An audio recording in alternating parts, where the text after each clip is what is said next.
When you are finally ready to bring home your first flock, there are a handful of things that are going to make your life so much easier to have ready. You can keep it super low key, super low tech, and still have the essentials that you need to keep your flock happy and healthy and make it a smooth transition from no animals to a flock of animals that are depending on you for their feed, their water, their containment through fencing, and minerals for good nutrition, all that good stuff. So don't feel intimidated if you don't have a flock yet and you're starting to do that research process of what all do I need in order to bring sheep home. We're going to talk about it in this list. All right, so the first and foremost, probably the most obvious, is containment. How are you going to keep these sheep in one spot on your property and not wandering off to the neighbors? We're not talking about barns today, that's a whole different video, but rather the equipment that you need. And in this case, as I've mentioned in previous videos, electric netting is the way I started out, and it's the way I'm heading into my second year with my flock. Electric netting is so easy to set up. It's very easy to move from day to day as you're moving your sheep to new paddocks. You use an energizer that we have a solar powered one, so we don't even need it hardwired into anything. And it moves each day with the netting and with the flock. And I'll show you some footage in just a second of having it set up out in the pasture, as well as how to connect the energizer to the netting itself. It's very easy. And what I did was I went with Premier One electric netting. And as you're getting into the sheep world, you're going to hear this name a lot. Premier One is a distributor of sheep supplies. They also do supplies for chickens and goats and cattle, but sheep seem to be one of their big focuses. And so what we did was we bought a kit. And this came with 2 rolls of 100-foot electric netting, the energizer, which is what charges the fence so that it gives that shock, a fence tester so that you can check to make sure that the charge is strong enough, as well as 4 corner posts that you can use to make different shapes other than just a perfect square, or you don't want it leaning against a fence or something like that. This is the electric netting that we currently have set up in front of hard fence because our dogs were being pests and we want to deter them. So as the name suggests, it's just a net.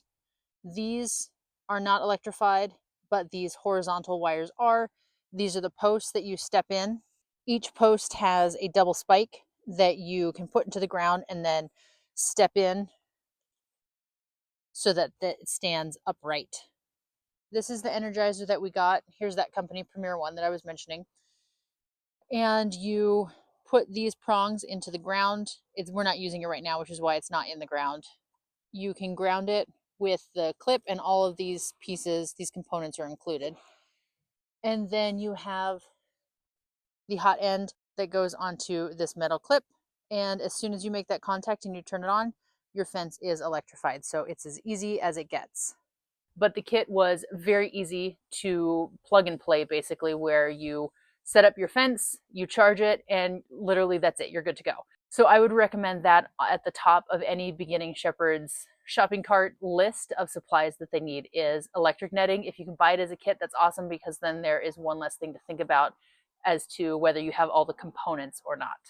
The next part that's going to be very important right from the get-go is how you're feeding your sheep. Now, if you are bringing them home in the spring, like I advocate for, you can most likely have them out on pasture during the day. So whether or not you are putting your animals straight out on pasture, you would do well to have some alfalfa or some orchard grass, or depending on your area, maybe you are doing, I think it's called peanut hay, or Timothy grass, or there are other regional names for, the type of hay that you can find, but basically some sort of backup dry feed, so that if you can't take your flock out to the pasture right away, or the grass is too short and it needs time to regrow, or it's winter maybe, that way you have something to feed them right away. So I would have a small stash of hay or alfalfa ready to go for your flock, as well as some amount of grain. And you can choose to have a grass only flock. There are pros and cons to that, just as there are pros and cons to giving some grain. And what I do is I make my own mixture with organic grains that I source, and then I put them all together in a metal trash can. I will show that to you in a different clip so that you can see exactly what it looks like. Hi, sheep. Yeah, you all know exactly what's there. This is my grain mix that I mix myself. This is currently alfalfa pellets, oats, black oil sunflower seeds, and I think there's a little bit of barley left in there. My ewes look so pregnant. Frankie, this one here is due in about a week, 11 days, somewhere in there. And she's just as big as a house. And Lily, the white one behind her, has almost the exact same due date. And so they just look very pregnant and very uncomfortable. And I cannot wait for those lambs to show up. The next thing that you're going to need once you have your hay and alfalfa stash built up, as well as maybe a metal can full of your grain mix, are minerals. And this is something that you can't skip if you want to keep your flock healthy. Minerals are critically important to your flock's health. It regulates all kinds of things from their hormones to their hooves to their wool to their pregnancies, where they need to have these minerals available to them at all time. And you can go with a block mineral where it's salt and minerals mixed together and formed into a block or a brick, and the animals chew on it and lick it when they need some. Or what I do is I have loose minerals. So instead of being packed into a brick, they're just loose, like kind of picture table salt, and they can come and lick that when they are needing a boost. You can also separate out all the minerals so that the sheep can access them individually depending on what they need, and then the salt is isolated by itself. I have not tried that. I can't speak to that. I know it's really common in the goat world to do it this way, and I do want to try it with my flock.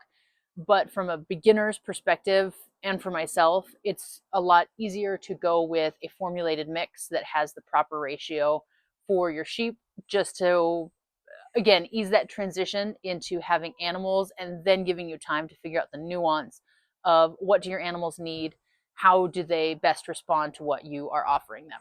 You can find many different brands at the feed store, online, at that Premier One company that I mentioned as well. I have tried Redmond salt that my sheep seem to like. There's a brand called Sweet Licks that they really didn't care for. And I'm currently trying out Premier One's sheep mineral mix, which you buy the minerals themselves and then you mix them into a bag of salt that you get separately and offer that up. And they seem to be a bigger fan of that than the Sweet Licks, but they do like the Redmond. Kelp is a really beneficial thing to have on your list as well.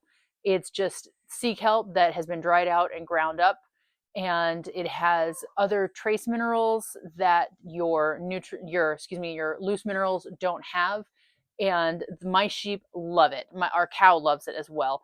And so they are obviously getting a lot of the nutrients that they need. And it's a self-serve thing. They can't overdose on it. There's no restriction to it. I just have it out at all times. And then the last thing that I have out at all times is baking soda. And this is just plain old standard baking soda, the same thing you have in your kitchen. You can get it in a 50-pound bag, and it's a lot cheaper than buying just the little boxes from the store. And this can help balance their rumen. If they eat too much of something and they've got an upset tummy or they're feeling a little gassy, then they can go and self-serve to the baking soda, and that can help prevent bloat, or again, that upset stomach. If maybe they got too much alfalfa and it was too rich, then they can self-medicate more or less. So I have multiple feeders available with two different salt mixes, the Premier One mix and the Redmond mix, and then a compartment of kelp and a compartment of baking soda. And I have that available 24/7 to everybody. And they just take what they need when they need it. Okay, so in my little first aid kit, I have just a few things. This is called NutriDrench, and it is more or less a nutrient supplement for when your sheep are not feeling so well, or maybe they just come through lambing, or they were out in the cold weather for too long and got soaked. I just gave this to all of my ewes as a prep before lambing. Nobody is sick, but I'm doing it as a preventative. And you can either mix it into their feed, or you can do what's called drenching, which is basically getting them to drink something from a drenching gun. This is a drenching gun. It is basically like a big plastic syringe, and you can either suck up the liquid in the top part, or you can unscrew it, put in whatever you need, and then you just stick this like in their cheek more or less, and you depress the plunger down, and it gets the liquid into their mouth. So that way they have to drink it, if even if they don't want to, but if it's medicine, sometimes that's what we need to do. A basic thermometer is also an essential to have. That way you can temp anybody who is seemingly off their feed or not doing well. And then this is an elasticator, I think is the official name for it, but you put these little green donut-like bands around it. You open it and it stretches it out, and this is what you use for either docking tails if you're going to, or for castrating the males. You put it around the testicles or on the end of the tail, depending, and they lose blood supply, they dry up, and they fall off. In my medicine kit, I also have herbal wormers. Now, there are chemical wormers that you can use. I haven't needed to do that. I go for the more preventative route using my rotational grazing. So far, I have had luck sticking with these herbal wormers as a preventative. And so they come just in a plastic pouch. I get mine from a company called Molly's Herbals, and there is a protocol that you can administer this herb this week, this herb that week, and it's an easy to follow protocol. But this is what I use that I keep on hand, so that way I can give my sheep that extra boost they need to hopefully stay as low as possible in parasites. Because even the best flock has the chance of picking up a parasite, and so if an ounce of prevention is worth a pound of cure, then I'm going to administer the herbs. Two other care items that don't necessarily fall into the first aid kit but are important. The first one are hoof trimmers, and you can use garden pruners for them. Just make sure they are sharp, but they essentially are. These ones are serrated so they grip a little bit better on the hoof, and then you can do your annual, biannual, every few months hoof trimming. It depends on your sheep how often they need their hooves trimmed.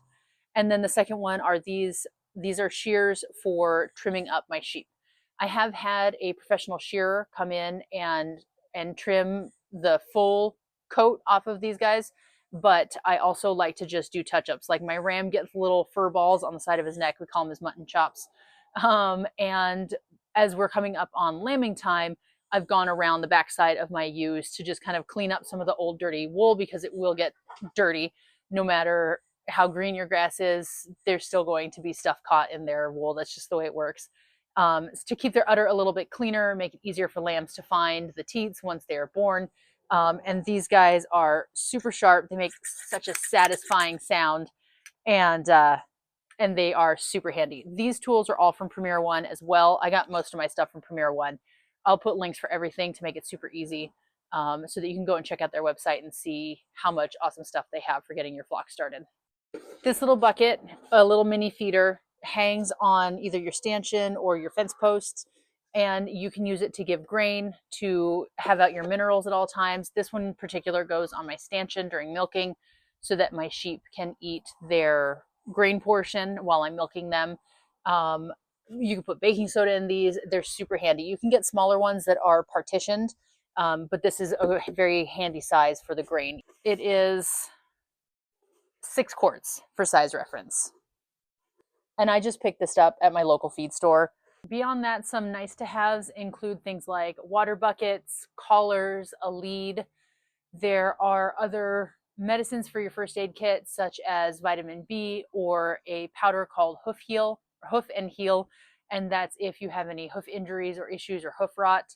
But those are more along the lines of the nice to haves, and I would not say that those are essential before you get started. Maybe the collar is, just so that you can grab them if you need to. But any bucket is going to work just fine for your watering.